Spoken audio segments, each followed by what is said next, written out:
Hey everybody, it's Thunder in the Spirit of Crazy Horse and Geronimo and Sitting Bull. My three patron saints. I was reviewing my book, Listen to the Wind, Speak from the Heart, which is one of my favorite books because when I read it, I sometimes wonder if I even wrote it, and I probably didn't. It was probably channeled through me by Spirit. And I look through there periodically to look at the information in there, and it's timeless. It's timeless. I'm not beating my own drum here. But it covers topics that sometimes I forget about or that sometimes could be applied to the things that we're facing in this world and, the horrific surrounding environment, and also how much we have to do with that and how we can perceive it. Because I was thinking today about that saying, which is in my book here, in the world but not of it. It's a timeless saying. Many, many people have said that. Jesus said it, Yeshua, the Sufis. It's timeless thought. It's even reflected in the I Ching. And the I Ching is the Book of Changes, a Chinese oracle that is thousands and thousands of years old and can be consulted by throwing coins or manipulating yarrow stalks. And it's based on synchronicity. But getting back to the theme here, I've talked about social conditioning before. Now remember, in the world but not of it. I've talked about social conditioning and how when we're kids or when we're babes, we start off as a clear glass of water.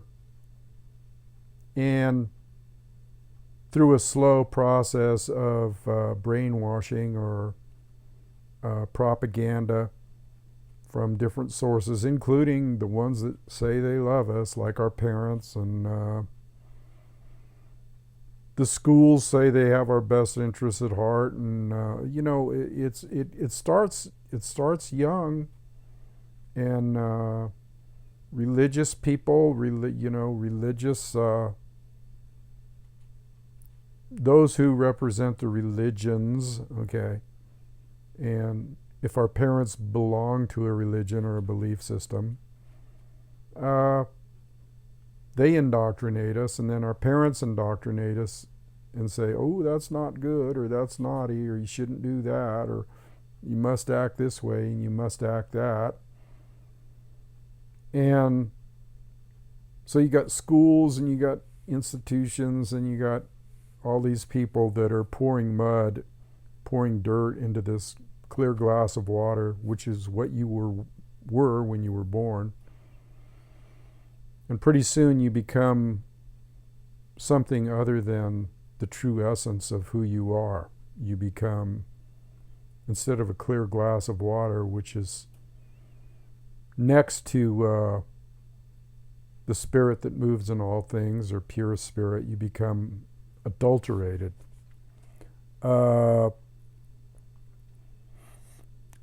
I'm referring to my book here because in case anybody wants to purchase this book, which incidentally is out of print, but it's still selling on Amazon, so go figure that. I'm not getting any money for it. I speak of having a wondering attitude in here, a wondering attitude. Wondering about things, not just taking things at face value or accepting things, but having a wondering attitude. I wonder. I wonder why this, or I wonder why that, or I wonder why I'm feeling a certain sensation. And I wonder if that's connected to a thought that I might have been indoctrinated with somewhere along the line. And you might have a feeling come up in your body, and you might see a picture, or you might see a thought, that happened to you, let's say beyond your formative years. They say the formative years are childhood, young childhood, like 1 or 2 years old. But sometimes you'll remember an incident that'll cause a sensation in your body or will cause you anguish. You'll remember an incident that happened to you, let's say, when you were 12 years old. And you go, well, how could that be affecting me? Well, if you have this wondering attitude and you have this mind like water, or Mu-Shin, okay, which is a Taoist conception of calming the mind. And when you calm the mind, thoughts arise like bubbles rising to the surface of a pond, and popping when they get to the surface and causing a ripple effect, okay, which affects your whole life and causes sensations and actions and addictive thinking and all kinds of things from one incident. So say you remember this incident like when you were 12 years old. You're going, I don't see how that could have been so impressed upon me. But if you go back, if you follow the thread, if you really relax and follow the thread, you might find out that incident that happened to you at 12 years old was actually from an incident that happened to you from 6 years old. It's a thread. Or it could be an incident that happened to you at 2 years old. Because you see, when you're involved, when people are brainwashing you, when they're instilling things in your mind in the formative years, when you're just a little baby, it can grow and grow and grow, and it can compound, okay? And that original incident can cause you to act a certain way, which will cause another incident, and then act a certain way off that incident, and it just compounds till it gets out of control. It's insidious, people. And then, we think we're this person, okay? We think that we're these sets of threads, okay, or incidents that cause threads. We think that's who we are. We think that everything that makes our ego, which is a false self, okay, the ego is comprised of all these deep impressions from others. That's what our ego is. It's not our real self, our higher self. Okay, our higher self is beyond who we think we are based on all these threads of incidents that happen in our life. And these threads and incidents can cause us pain, physical and emotional, and all kinds of pain. And you can see, you can, if you analyze it, you can go, wow, now I see why I'm experiencing this certain feeling, because it's related to another feeling, or it's related to a thought, or a thought can actually cause physical pain.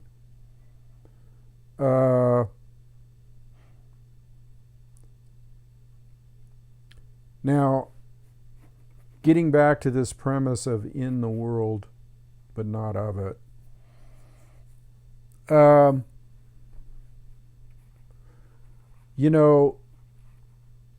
We are not of this world. We are pure spirit.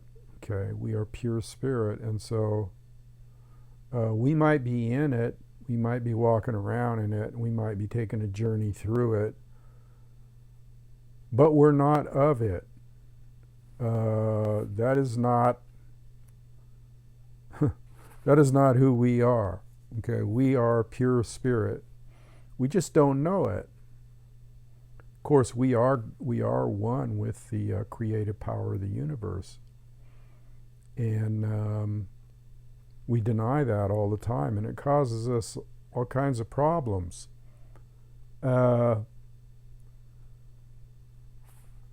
So being in the world but not of it, we have to go with the concept that comes from the I Ching, which I mentioned in my book, which would be hexagram 56, the I Ching, called the traveler.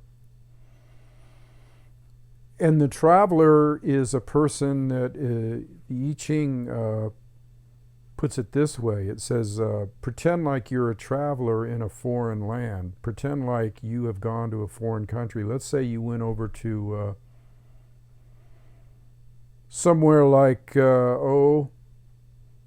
let's pick a hot spot, Syria, or let's say you went over to any of the European countries. Would you just flagrantly walk around and be carefree and not watch what you were doing and just have a devil may care attitude? No, you wouldn't. Not if you were smart, you wouldn't, because you would check out the area, you would recognize it for what it is, and you would realize that at any moment there could be some kind of predatory act or dangerous area town or dangerous area of the country or whatever. And I like to use that hexagram for people to realize that that's what this life is all about, okay?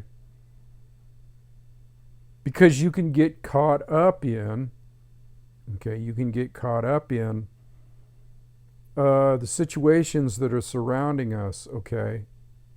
You can give the situations that are surrounding us too much power. Too much power.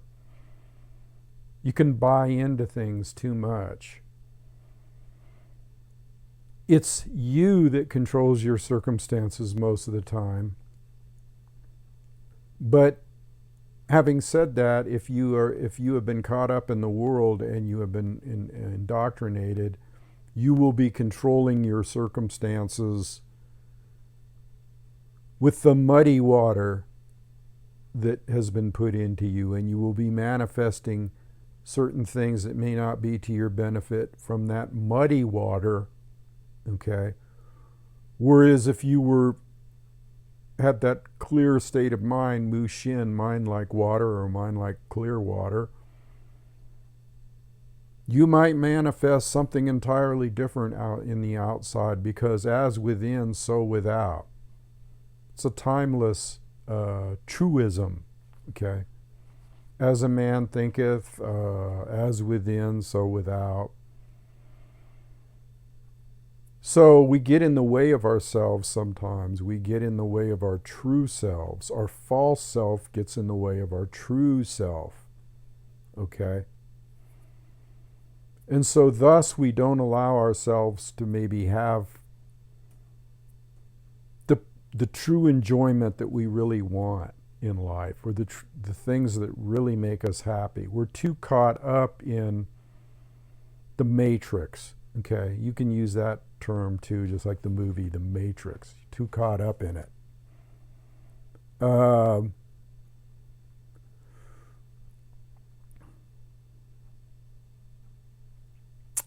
just looking here through my book and reflecting on that.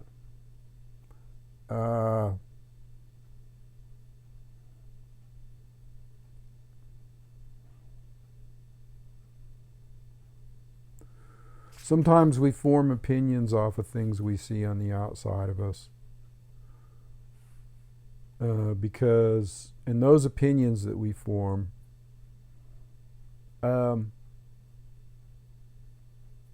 are based on what's been put in here, okay? Like, let's say you see a homeless person and you've never been homeless, or you've always been of this mindset of like, we work hard for a living, and other people should work hard for a living, and they're just a bunch of bums and that type of thing. That could be based on the way you were raised, the work ethic and all that bullshit. So you might not have compassion for somebody that's on the street. I've heard this so many times. I've heard this so many times about, oh, they're just a bunch of bums and why don't you get a job? Have you ever been homeless? I have. Sometimes it doesn't have a damn thing to do with whether you get a job or have a job. Lots of people lost their jobs in 2008 and ended up on the streets in the crash of 2008. In the world, but not of it. You can't be of it. You can't be a product of. Okay, even though you're in it, you can't be a product of it. And being a product of it means exactly what I said earlier, that the world has produced you like a mass, here you are, a free spirit, you come into this plane of existence, and your pure essence is muddied up, and you don't realize who you are. And then when you start getting glimpses, maybe like in midlife or whatever, if you're a spiritual seeker and you meditate and you're attracted to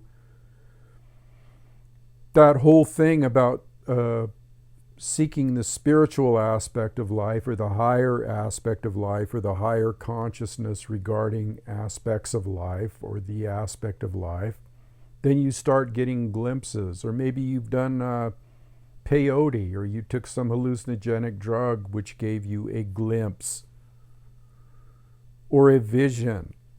Or maybe you went on a vision quest and got a vision, which led you to, which stirred up this water a little bit, or maybe it settled the water. Let's look at it that way. Maybe it settled the water so that some of this mud, okay, went to the bottom and you could see a little bit of the clear surface of the water, or the cup of water, or the glass of water. And then you begin to realize, okay, that this thing we call ourself, or this ego, or this ball of energy that is walking around the planet, consciousness, a drop of consciousness from the infinite, a drop of consciousness from the ocean of the infinite. That's what shamans do, okay? Shamans seek that. They see that.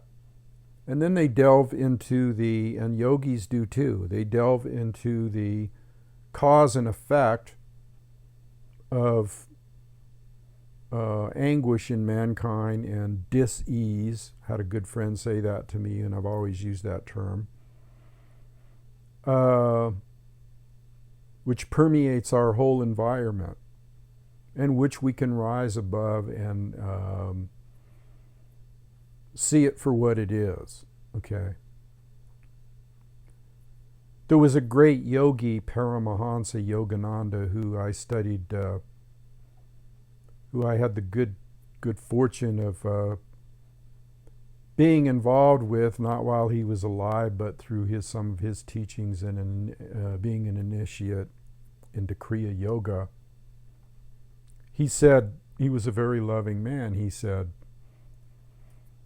the world is horrific. It's a horrific place. It's a nightmare. But you just have to look at it like a movie, like light, the old projectors with the reel-to-reel film flickering and projecting light on a screen, okay? Projecting images on a screen. And that's what it is, okay? It's an illusion, it's Maya. And so it's this chaos and this soup. And then how this works too is we have different colored glasses on, like these shades. We see things through a glass darkly. We see things through this glass of water that has been polluted, which becomes our filter, okay? And as we project consciousness, that consciousness is projected into our outer world and appears as what we see through the glasses. If the shades were off, okay, if they were off, then we would see things the way they were supposed to be, okay? We would see the spirit that moves in all things. We would see the energy floating around us. We would see our oneness with that energy. So we see things through a glass darkly, and we see things through shades, and our perception is colored by our exposure to this mass collective consciousness, okay? And when I speak of collective consciousness, I speak of all these people, all these souls on the planet, okay, that have been indoctrinated in one form or another with a religious concept. And religion is a strong factor here. It's a strong factor because people are indoctrinated in a certain religion, and then that religion is opposed to another religion, which is usually associated with countries. The USA being a God-fearing Christian nation. And then there's other religions, but belief systems in general.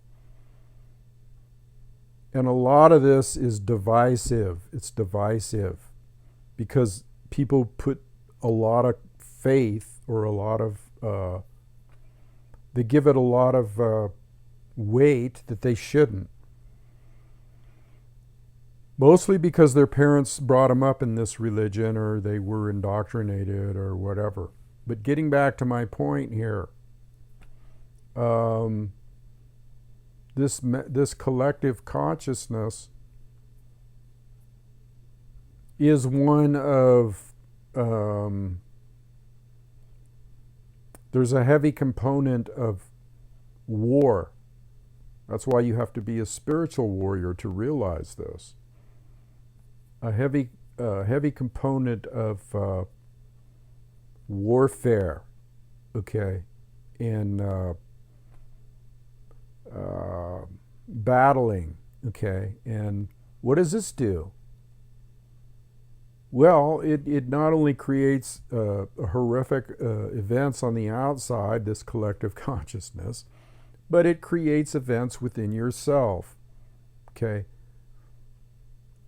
Because then you come into conflict with other people, you come into conflict with yourself, or maybe you question your own belief system, which is good. But then a battle arises within yourself as to whether you should follow the way that you were taught, or whether you should follow insight that you might have gained from a spiritual practice or ritual. My point here is that this whole planet, this whole world, everything that is evolving and revolving around us in this chaotic soup, a large component, a very, very large component, is because of this collective consciousness, this mass consciousness of people walking around on the planet. Now, is this a good thing? Well, no. Because when you look at the facts that everybody's been brainwashed, plain and simple, and everybody's in a warring mentality, and everybody is at each other's throats, and everybody is into ideology, and everybody's into politics, and everybody's into these things that don't mean a damn thing, are useless, then that's where we see the problems in the world, okay? That's why you have to be in the world, but not of the world. And we can sit here and we can talk about events happening in the world, these horrific events, this moving picture, these flashes of light that we see, all day long, and we can get upset, and we do get upset. And I will be the first to admit that when my frequency is on a lower frequency, I buy into it because it's an addiction. It's an addiction. It's an addictive thought. It's thinking addictively. Okay, I'm not talking about drugs here. I'm talking about addictive thinking.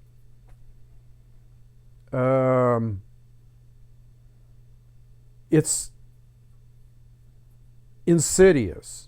It's insidious. It causes all our problems, this addictive thinking. Because it's just like a drug, we get a rush off it. Okay? We'll talk about the world situation, and it will bring up our warrior side. Okay? And that warrior side, I'm not going to condemn it because I have it strongly, and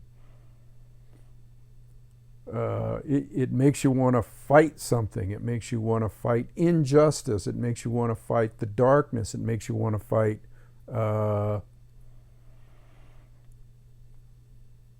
all that you see in this delusion or illusion in the world. It makes you want to fight it, but you have to realize that the best way to fight it is not to fight it. The best way to fight it is to not create an enemy, because where there is no enemy, there is no war. I know that's hard, people. It's a hard concept to grasp, because we do live in a seemingly physical interplay here. But I'll tell you one thing, it doesn't feel good to be continually upset and worried about the events surrounding us, because whoever's in charge, whoever these people are that seem to be, that we've given our power to, remember that we were indoctrinated by them. For the most part, we were brainwashed by them, and so they became like a god to us, a false god. Okay? And we gave our power to that false god. We gave our power to it. And that false god is darkness and all the stuff that they instilled in us that was wrong, all the stuff that they instilled in us that was not of the pure essence that surrounds us. Okay? So all this stuff that they instilled in us, it forms an addictive thinking with us. We start thinking that we have to fight. I mean, being free spirits, being of that pure essence, we want to fight it, even though we don't know why. We just know that. But some people, and that's what makes it hard on people like me and others that have become enlightened, is we see all these things that I'm talking about right now, and I don't expect you to grasp everything I'm talking about, because in the duality, there's contradictions even there. But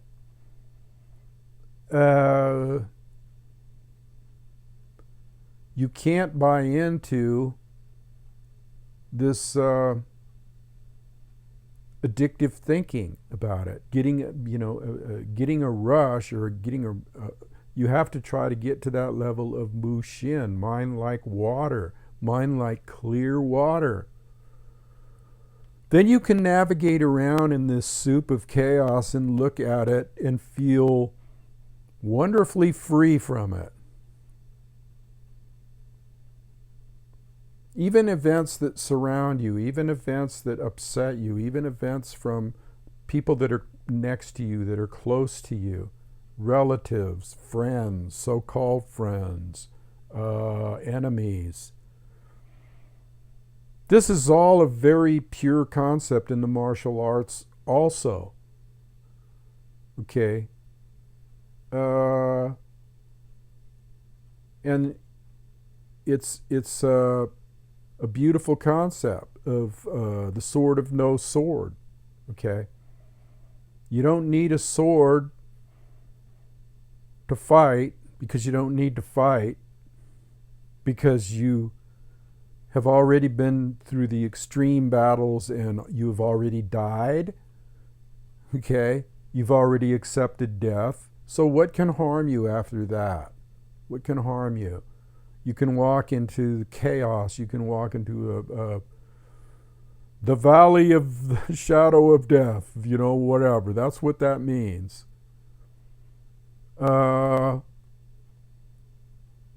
So people, think about these things. Just think about some of this stuff here. This comes from my book, Listen to the Wind Speak from the Heart. I'm not pushing this book. It's out there. It was published several years ago, and I won awards for it. Visionary awards. But hell, now you can go on Amazon and get a used one for a couple of pennies, or $2, or get a new one for $2 or $3, because they're all over the place. They were distributed worldwide. They're harder and harder to get, though. They will be. Hell, I've seen such extreme in prices. I've seen them go for $237. Is Thunder making any money off it? No. You never make any money off your first book deal or your second, or the same way in the record industry. But it's not about money with me. It's about getting the message out, okay? And I've even tried to do speaking tours and, go out and speak to people about these things, because it's really needed, people.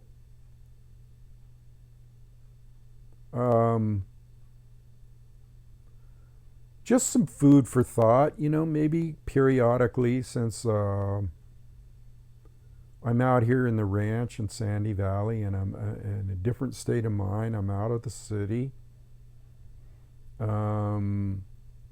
Just because you're out of the city, though, doesn't mean that the world is in a mess on this delusional level here. But it does give you a chance to breathe. Gives you a chance to breathe and see the beautiful expansion or expansive landscape, and look at the spirit that moves in all things, and realize that whatever this is all about here,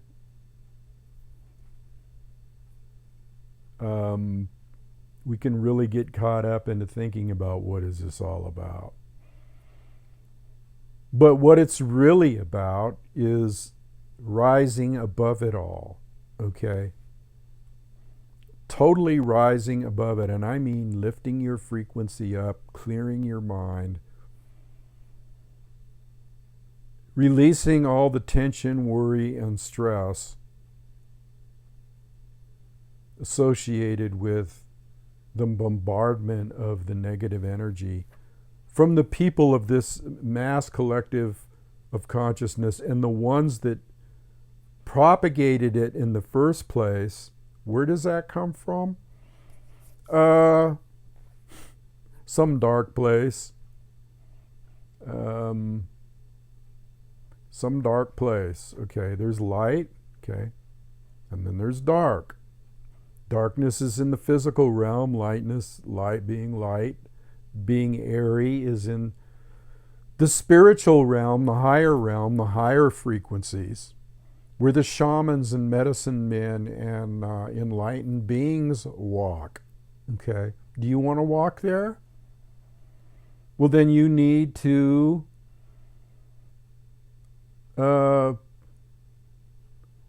grasp this concept that I'm talking about.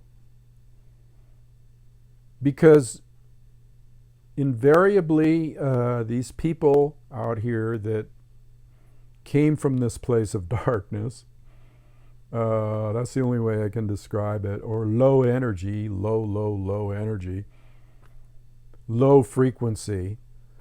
These people are the ones that are using this low frequency energy